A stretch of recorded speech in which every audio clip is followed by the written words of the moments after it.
Hey everybody, Luke here, and it has been way too flippin' long since I had a battle report. Holidays, real life, all that normal crap popping up. I just haven't had time to get any games in with anyone. Um, that said, I have been spending a lot of time in the hobby, so I thought I'd put a couple pictures up here to show you what I was working on. Over the holidays, I got a bunch of paint. I got an air gun, so I've been learning how to paint with that, and it's more maintenance than anything and learning, but it's great. I started painting up some of the terrain and other projects I was working on. You can see I've got a zombie dragon there in the background that I've been assembling, and I started actually painting my skull main Vance and some other terrain I've got, so a lot of good projects. And you can kind of see in the back there, and right here, I started an Orcs and Goblins army. I got the battalion box, which was a little iffy, but that's kind of where I started. And the Ragnarok, got the book, started going through it, really getting excited about the Orcs and Goblins. They look a lot of fun, tons of great stuff, and the army is just huge. Very excited. And at the same time, my buddy got out of the hobby and gifted me all of his Skaven. So I ended up with two armies over the holidays, just a ton of Warhammer. And the Skaven I'm going to be pushing on a little bit, just here and there, but Orcs and Goblins is the next army. So hopefully I'll get a battle report. I'm hoping for this weekend to try my first battle with them. And then I actually buckled down and assembled and painted up this Ragnarok. I actually have the How to crew as well. I just didn't have a picture of it handy. But I spent all this time working with the air gun and painting it, and it's pretty happy the way it turned out. So more of that to come. Anyways, got a game in at Fantasy Flight, one of our local shops here. They do a lot of board games. You guys probably know them. They actually have a shop where you can demo other games and play Warhammer nearby. But I posted on Facebook in one of the gaming clubs, and guy obliged to a game. He wanted 2,400 points, and he brought Warriors of Chaos. Now, I was expecting a standard Warriors of Chaos army. No. He brought the pain, the Skullcrusher pain. So here's what he's got. He's got Steeds of Slaanesh. He's proxying a lot of stuff here. So whenever you see the cold ones, or those little Slaaneshi, anteater looking guys, those are the Steeds. Then he's got some Marauder Horsemen. Just standard, nothing fancy with them. He's got a little bunker back there of warriors. I think they had the Mark of Slaanesh. Can't quite remember. And then he has 3 level 1s in there that all have the Lore of Death. One has the puppet, one has that tongue to make you miscast if you fail to cast. And then I forget what the other guy had about his little bunker there. Then he's got another group of Marauder Horsemen. Then he has 8 Skullcrushers, his BSB, and Lord on Juggernaut. So it's just a total Death Star. I did not appreciate how much of a Death Star it was, and you'll see that soon. And then on the other side back there, he's got 2 more groups of Marauder Horsemen and another Steed of Slaanesh. You can see him there. The Slaaneshi Steeds are out in front of the Marauders, and then he's moving up another group there. So, I wanted to try the Zombie Dragon. I said screw it, and picked one up before the holidays, and was like, you know what, I'll just deal with cannons if I have to, and I want to play with them. So I got a little bunker of zombies on the left, 20 of them. I got a group of bats. Got 6 Crypt Horrors, Corpse Cart behind them, and a Mortis engine with the Blasphemous Tome upgrade, and 41 ghouls. Then behind them, a 20 group of zombies with a Necromancer. So there's a Necromancer on the Corpse Cart, he's a level 2. There's a Necromancer in with the zombies, he's a level 2, and the Lord's a level 1. So when I was designing this, coming up with this army, I thought, you know what, let's just have things that can fly around, and then a big tough wall with a little bit of regen, from the Mortis engine, pulsing out that crap. It's hard to get through Crypt Horrors. You got to have a whole bunch of ghouls and then a couple bunkers. Then I've got my Lord on the Zombie Dragon, and he's kitted out with the Ogre Blade, survivable. He doesn't have Red Fury, but he does have Quick Blood. At 2,400 points, it was just too much to get everything in there. And so I decided that the +2 Strike Sword was going to be better than Red Fury. So I went with that. Then I got a Terrorgeist, dogs, and a group of 5 Hex Wraiths. Every one of the casters knows Invocation of Heck. One of the Necromancers knows Hellish Vigor, and the other one knows Winds of Death. Not the best spells, but you get what you get. So Chaos turn 1. He moves the Slaaneshi Steeds with their stupid, awesome Vanguard movement and then normal March movement. He covers like the whole board. He's right behind me, and the Marauders aren't too far behind. Over here, he does the same thing, and I think I've got one picture. Yeah, you can see he's moving up the other Marauder Horseman group right there, and his Slaaneshi Steeds are closest to the bottom, so he's already getting around me quite a bit there, more than I expected. Over here, he doesn't charge or anything. He just, in fact, these guys' Vanguard moved up, so he didn't have to even roll for them, I think. And he just moves them within 1 inch of, or pretty close to my ghouls. On his turn, it is, we go to magic, it's 9 dice versus 5. He casts Spirit Leech on the Mortis engine, actually. And we had a little discussion with the way in all the FAQs were ruling. We weren't sure if Spirit Leech uses the unmodified leadership. We know that now is defined to be the highest leadership in the group, but we didn't know if it counted Inspiring Presence. We thought it did. We decided we wouldn't play it that way just to be safe, but if anyone knows for sure, let me know. So he casts his first Spirit Leech. I throw all my dice at it, my 5 to dispel it. I did. He threw his second Spirit Leech at it again, and I figured, Dispel Scroll. We're going to get a combat anytime, anyway here soon. And so that was basically it. Drew my scroll out pretty quick. Vampire turn 1. I declare a charge with the Mortis engine on those little horsemen there, and he elects to flee. Then I declare a charge with the ghouls and pop them right through to the other side. Now I choose not to redirect with the Mortis engine. I don't want that out there on its own. But I do redirect to the ghouls and get them into the front of the Skullcrushers. And I'm thinking 41 ghouls, that's just a lot of armor to get through, but eventually, they'll stick around a little bit. So that's what I was going for there. Over here, I use the Hex Race movement to, they were just within the General's 12-inch range, so they moved through the Slaashi Steeds and killed 5 of them, which was pretty great. So this is just a picture of the movement and them moving through, and then the dogs where they ended up with their movement to try to block a little bit and redirect them, I guess. Over here on this side, I move my bats over by those Slaashi Steeds, and I move my zombies over to the side there. They could just swift reform to move them a little bit, and then start angling my Crypt Horrors just a bit to face that way. And you can see the ghouls have moved forward and got into combat.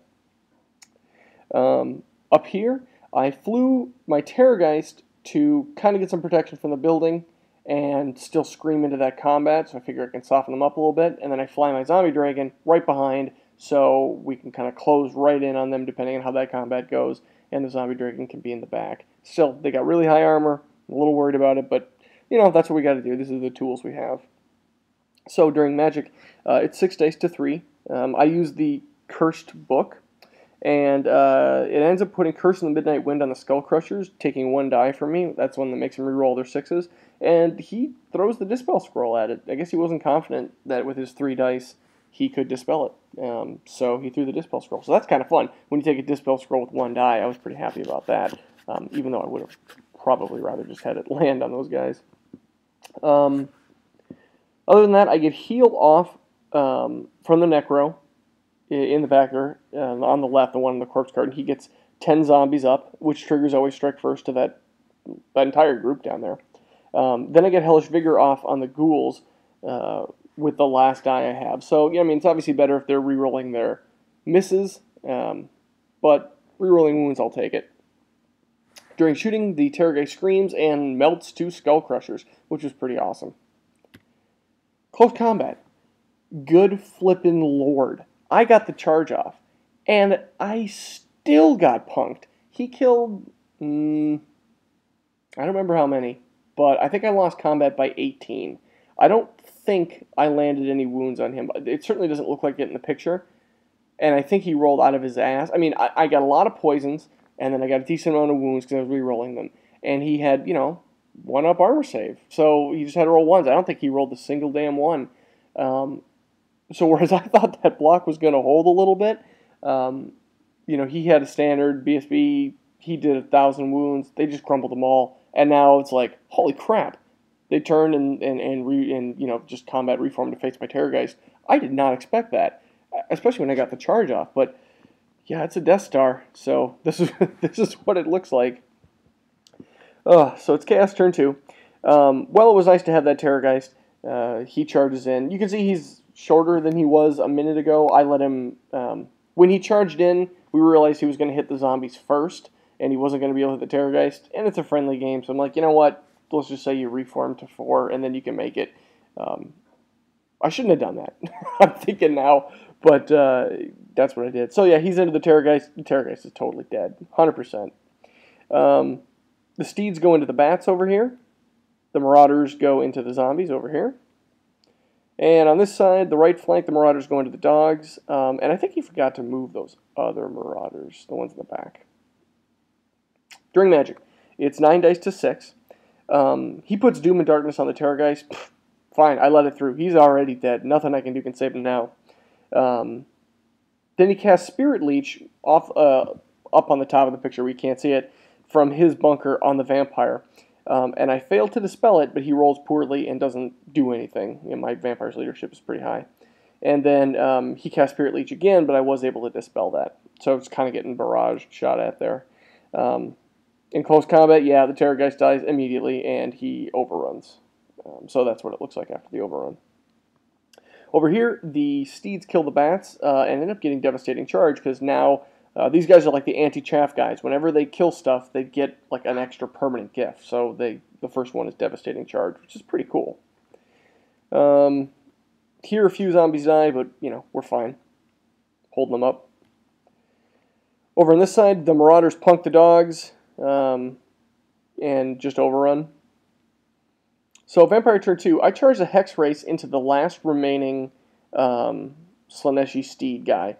He flees, but it doesn't go very far. So I was going to redirect into the side of those Marauders there, but he didn't go very far. I'm like, sure, let's get the points for him. So I ran, caught him, and ran right there. So I figured, you know what, these guys are ethereal. They don't get armor saves from their attacks, or you don't get armor saves versus their attacks. Now they're closer to the fight in the middle. So I was pretty happy about that. And that's where I ended up. Over here, I charged the Mortis Engine in a fairly long charge and the Zombie Dragon into the bunker. And I figure, you know what, between impact hits and that crazy caster and the -1 to hit from the Zombie Dragon, I'm just going to ruin that bunker, get a bunch of points. Wasn't sure how many because they were all level 1s, but that's what I was looking at. It was a juicy target. Otherwise, you can see kind of where everyone moved. I just moved around a bit and reformed the Crypt Horrors there in the middle to face the middle so that they can go hopefully start tying up those Skullcrushers. During Magic, it's 10 dice to 4. I get Enfeebling Foe using 3 dice, I believe, from the book, but it only does Enfeebling Foe 1, and he lets it go on the Skullcrushers. That's fine, he says. Then I heal the zombies and get about 10 that you don't see in this picture, because in the next one I cast Hellish Vigor, got a miscast. It was bubbling around here, had not much else I could do, so I figured let's just bubble Hellish Vigor, and it basically killed all the zombies I brought back and put a wound to the Necromancer. So it wasn't that bad. He used his puppet, but that was as best as he could get it. He only rolled 1, so it was just the explosion. Now that I think about it, I probably should have just done Winds of Undeath. Or the Vortex spell that I had probably had that way thrown my dice at it toward the group in the middle. Yeah, I don't know. I wonder what that would have done. Anyway, that's what happened in the Magic phase. Here, the zombies win combat. Actually, we tied, but I won by 1 because I had a musician. I always take musicians with my zombies so they can swift reform. And caught him. They did poorly. All of his distances in terms of fleeing and stuff are awful. My zombies caught him, overran, and got into the Steeds. It was pretty great. So now they don't get Devastating Charge. Not that it would have mattered that too much. At the top, I win combat and break the Chaos Bunker and overrun with the... I break them and I chase them, but I only chase them with the Mortis Engine. I decided, you know what, I need that Zombie Dragon in the middle, and I had to chase him with someone. I figured that guy's got Swift Stride, even though I wanted him in the middle as well. I thought, gosh, you know what, someone's got to catch him and get those points, otherwise he'll just come up from behind and rally next turn. So I ended up getting the points there, felt pretty good about it.